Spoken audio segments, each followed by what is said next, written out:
আজকের এই ভিডিওটা নতুন ইউটিউবারদের জন্য খুবই গুরুত্বপূর্ণ একটা ভিডিও। আজকের এই ভিডিওতে আমি আলোচনা করব কোনো অডিয়েন্স যদি আপনার একটা ভিডিও দেখে এবং সেই পর অন্য ভিডিওতে আপনি এই অডিয়েন্সদের কীভাবে নিয়ে যাবেন, মানে একটা ভিডিও থেকে অডিয়েন্সদের কীভাবে শিফট করে ভিডিও দেখাতে বাধ্য করবেন, এই বিষয়ে আজকে আলোচনা করব। যদি আজকের এই ভিডিওটা আপনি প্রথম থেকে শেষ পর্যন্ত কন্টিনিউ করেন তাহলে আমি শিওর দিয়ে বলতে পারি যে আপনার চ্যানেলের মধ্যে কিন্তু ভিউজ আগের থেকে কিন্তু বেড়ে যাবে।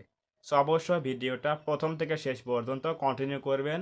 তার আগে একটা কথা না বললেই নয়, যদি আপনি আমাদের চ্যানেলে নতুন হয়ে থাকেন অবশ্যই চ্যানেলটা সাবস্ক্রাইব করবেন এবং পাশে আসা বেল আইকনটি অল প্রেস করে দিয়ে আমাদের পরিবারের সদস্য হয়ে যাবেন। যদি অলরেডি সাবস্ক্রাইব করে থাকেন তাহলে থ্যাংক ইউ সো মাচ। আমরা এখন যাচ্ছি মূল আলোচনায়। সো কথা হচ্ছে, কোনো অডিয়েন্স ধরুন আপনার একটা ভিডিও দেখতেছে, তো দেখা শেষ হয়ে গেল। সো তো সেই ভিডিও দেখার শেষে আপনি তাদেরকে আরও একটা ভিডিও দেখার জন্য সাজেস্ট করবেন, আপনার চ্যানেলের মধ্যে আপনার ভিডিও দেখার জন্য বাধ্য হবে। সেটা কিভাবে? চারটা উপায় রয়েছে, যে চারটা উপায় কিন্তু আমরা যদি অ্যাপ্লাই করি, এই চারটা টিপস যদি আমরা অ্যাপ্লাই করি তাহলে কিন্তু আমাদের সেই অডিয়েন্সটা একটা ভিডিও দেখার পরেই কিন্তু আর একটা ভিডিও আমাদের দেখতে বাধ্য হবে। সো নাম্বার ওয়ান যে টিপসটা আমরা অ্যাপ্লাই করবো সেটা হচ্ছে, ভিডিওর মধ্যে আমরা অন্য একটা ভিডিও মেনশন করে উল্লেখ করে দেব। যেরকম আমি বলি যে আমাদের চ্যানেলের মধ্যে কিন্তু থাম্বনেল মেকিং কিন্তু অনেক ভিডিও রয়েছে, ভিডিও এডিটিং কিন্তু ভিডিও রয়েছে, টিউটোরিয়াল।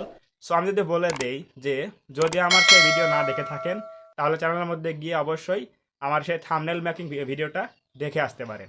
তাহলে এভাবে কিন্তু আমরা বলে দিলে কিন্তু অডিয়েন্সরা আমাদের সেই ভিডিওগুলো কিন্তু দেখতে যাবে আবার, এবং দেখে কিন্তু ভিউজটা দিয়ে আসবে। তাহলে এটা হচ্ছে নাম্বার ওয়ান উপায়, যে ভিডিওতে আমরা কি করব, মেনশন করে উল্লেখ করে দেবো যে আমাদের এই ভিডিও দেখে আসুন। নাম্বার টু যে টিপসটা সেটা হচ্ছে, ভিডিওর ডেসক্রিপশন বক্সে আমরা কি করব, ভিডিওর ডেসক্রিপশন বক্সে আমরা একটা ভিডিওর লিঙ্ক দিয়ে দেব, বলবো যে আমাদের সেই ভিডিওর লিঙ্ক কিন্তু ডেসক্রিপশনে দেওয়া রয়েছে, আপনারা চাইলে কিন্তু দেখে আসতে পারেন। তাহলে অডিয়েন্সরা কী করবে, আপনার এই ভিডিও দেখার পরে কিন্তু ডেসক্রিপশনে ক্লিক করে কিন্তু সেই ভিডিওর লিঙ্কে ক্লিক করে ভিডিও কিন্তু দেখবে। তাহলে দুটা কিন্তু অ্যাপ্লাই হয়ে গেল আমাদের টিপসটা।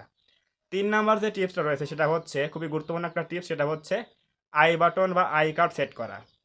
আপনারা দেখতে পাচ্ছেন আমার এই ভিডিওতে উপরে কর্নারে কিন্তু আই বাটন বা আই কার্ড কিন্তু ভিডিওর কিন্তু টাইটেল যাচ্ছে। সো এভাবে কিন্তু সেট করতে হবে। আপনি যদি ভিডিওতে টাইটেল দিয়ে আই কার্ড বা আই বাটন সেট করেন তাহলে কিন্তু আপনার ভিডিওগুলো সেখানে শো করবে, এবং আপনি কিন্তু বলতে পারেন যে আপনি যদি এই ভিডিও দেখতে চান তাহলে আই বাটনটা ক্লিক করুন, এভাবে কিন্তু বলতে পারেন এবং আই বাটন চলে আসবে। সেখানে ক্লিক করে কিন্তু আপনার অডিয়েন্সরা সেই ভিডিও কিন্তু দেখতে পারবে। এটা হচ্ছে নাম্বার থ্রি টিপস, যে আমাদের কিন্তু প্রত্যেকটা ভিডিওতে আই বাটন বা আই কার্ড কিন্তু ইউজ করতে হবে। নাম্বার ফোর যে টিপসটা রয়েছে সেটা হচ্ছে এন্ড স্ক্রিন ব্যবহার করা।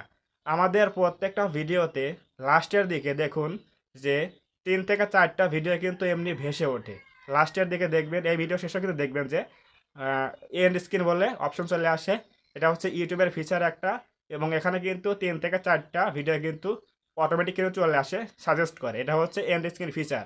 সো আপনাকে কিন্তু কী করতে হবে, আপনিও কিন্তু প্রত্যেকটা ভিডিওতে এন্ড স্ক্রিন ইউজ করবেন। তাহলে কোনো একটা ভিডিও শেষ হয়ে গেলে তাহলে 3 থেকে 4টা ভিডিও কিন্তু অটোমেটিক শো করবে, এবং সেই ভিডিওগুলো কিন্তু অডিয়েন্সরা দেখবে সেখানে ক্লিক করে। সো এই চারটা বিষয়, একটা হচ্ছে ভিডিওতে উল্লেখ করে দেওয়া, মেনশন করে দেওয়া যে এই ভিডিও দেখে আসুন। 2 নম্বর হচ্ছে ভিডিওর ডেসক্রিপশন লিঙ্ক দিয়ে দেওয়া ভিডিওর, এটা হচ্ছে 2 নম্বর উপায়। 3 নম্বর হচ্ছে আই কার্ড ব্যবহার করা। 4 নম্বর হচ্ছে এন্ড স্ক্রিন ব্যবহার করা। চারটা উপায় যদি আপনি ব্যবহার করেন তাহলে আমি মনে করি আপনার চ্যানেলের মধ্যে আগের থেকে কিন্তু ভিউজ অনেক বেড়ে যাবে, এবং অডিয়েন্সরা কিন্তু একটা ভিডিও শেষ করে কিন্তু আরেকটা ভিডিও দেখতে কিন্তু বাধ্য হবে। সো এভাবে কিন্তু আপনি ভিউজ কিন্তু অনেক বাড়াতে পারেন চ্যানেলের মধ্যে। তাই হচ্ছে আপনার চারটা টিপস। সো অবশ্যই যদি আজকের ভিডিও ভালো লাগে থাকে, কিন্তু কিছু বুঝতে পারেন, অবশ্যই ভিডিওটা লাইক করবেন। লাইক করলে কি হয়, এই যে ভিডিও তৈরি করার মধ্যে একটা মোটিভেশন তৈরি হয়। সো অবশ্যই একটা লাইক করবেন এবং কমেন্টে বলবেন যে ভিডিওটা কেমন হয়েছে, টিপসগুলো কেমন হয়েছে, অবশ্যই কমেন্টে বলবেন। এবং আপনি যদি আমাদের এই চ্যানেলে নতুন হয়ে থাকেন অবশ্যই চ্যানেলটা সাবস্ক্রাইব করবেন এবং পাশে আসা বেল আইকনটি অল প্রেস করে দিয়ে আমাদের এই পরিবারের সদস্য হয়ে যাবেন। ধন্যবাদ সবাইকে, দেখা হবে এরকম কোনো হেল্পফুল এবং ইনফরমেটিভ ভিডিওতে।